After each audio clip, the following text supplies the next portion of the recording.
Treasurer, good morning to you. Thanks so much for joining us. So how did the government get it so wrong? Well, the forecast for the number of people who were to be covered by the JobKeeper program at 6.5 million and the cost at $130 billion was undertaken by Treasury in the midst of the pandemic. We announced the program on the 30th of March, and in the week leading up, we saw the number of cases increasing in Australia of coronavirus by 22% in a single day. Now, as you know, Pete, we've had great success in flattening the curve, in reducing the number of coronavirus cases to an increase of less than 0.5% for 35 days straight. And this health miracle has had a real economic benefit. And that has meant that more people have been able to stay in job without that level of government support. So the JobKeeper program, while not supporting 6.5 million workers as initially forecast, is going to support around 3.5 million workers, and at $70 billion, this still remains the largest temporary program of its kind Australia has ever seen, and a very substantial investment in Australia's economic situation. So was it an overreaction based on health advice that was too pessimistic? Well, it was pessimistic because that was the scenario that we were facing at the time. As you know, Europe went into lockdown, and Treasury thought that if we went into lockdown, the economic impacts would have been very severe. We could have seen GDP fall by some 24% in the June quarter, which would have been equivalent to a $120 billion drop, which is just a phenomenal amount to consider that we were facing. At the same time, on the health front, as you know, we went out and sourced 5,500 ventilators in the belief there was going to be an increased demand for those ventilators, but today only 5 Australians are on those ventilators as a result of the coronavirus. So we've had much more success than we initially thought, and that's a good news story for Australia, and it's also good news for the budget and for the bottom line, because it means that our borrowings will be $60 billion less than they otherwise would have been the case, and it means more people have been able to stay in a job without that level of government support. But when you were initially told about those JobKeeper figures, did you question them? And if so, did you doubt them? No, I've always supported Treasury in their forecasts and continue to do so. But this is a one-in-a-century pandemic, and it's obviously very uncertain times economically, and therefore very difficult to forecast the take-up for particular programs.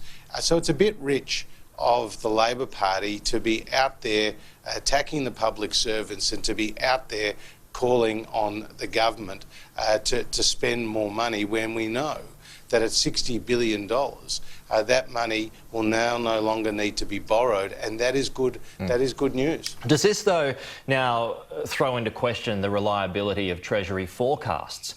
I mean, what if there's a second wave? What do you do then? Well, if there's a second wave, we'll put the health measures in place that are required based on the official medical advice, and at the same time it will have an economic impact that would need to be taken into account going forward. But right now, Australia is making real progress in flattening the curve, unlike other countries.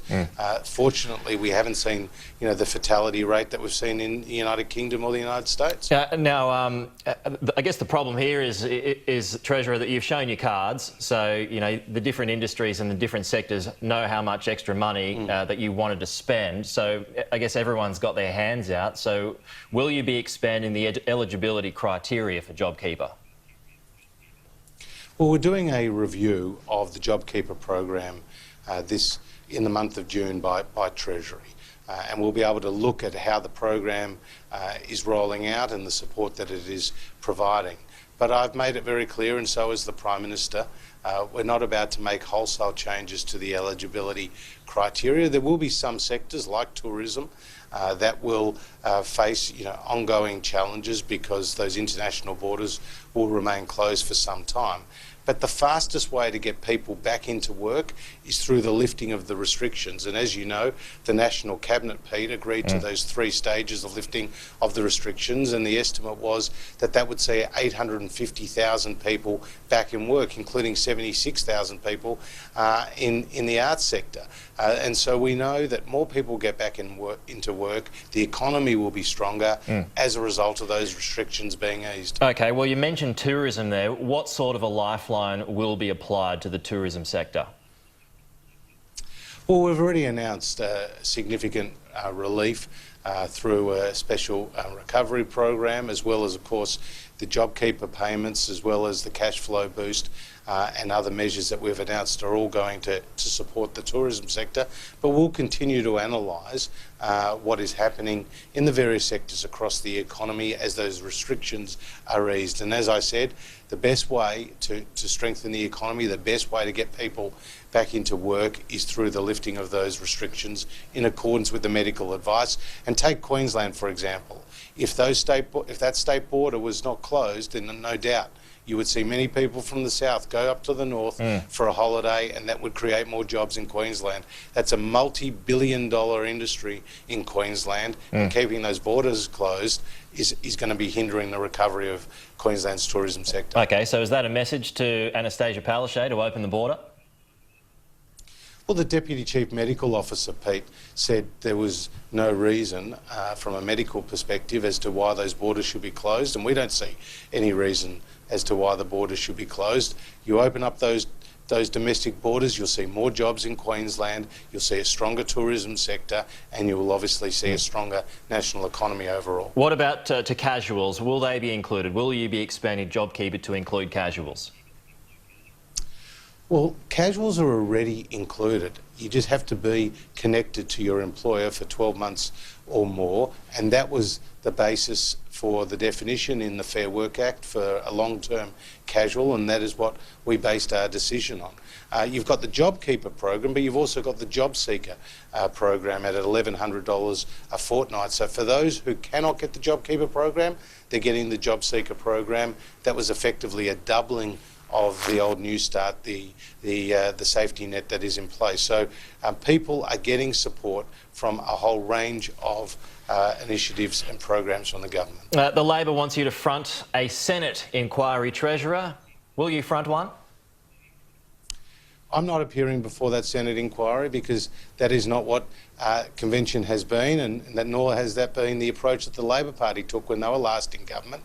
Gillard and Combay and other ministers, Garrett, were also requested to appear before Senate committees, but they didn't because Senate committees are like Senate estimate processes where House of Representative ministers have a representative before them and senior officials are before that committee. So this is, again, a cheeky political point scoring by the Labor Party from a desperate Labor Party indeed. Just finally, Treasurer, I mean, your assistant, Michael Sukkar, said last week on radio that there would be wholesale changes if JobKeeper only applied to some 3 million Australians. It turns out that it is only being supplied to 3 million Australians or thereabouts. So was he wrong? Well, firstly, he didn't say that. That's actually a misrepresentation, with the greatest respect, Pete, of what he said. He said it would be a different conversation. We're conducting a review at the halfway point of the JobKeeper program, but your viewers should not lose sight of the fact that 3.5 million Australian workers are going to be covered by the JobKeeper program. More than 900,000 businesses have formally enrolled.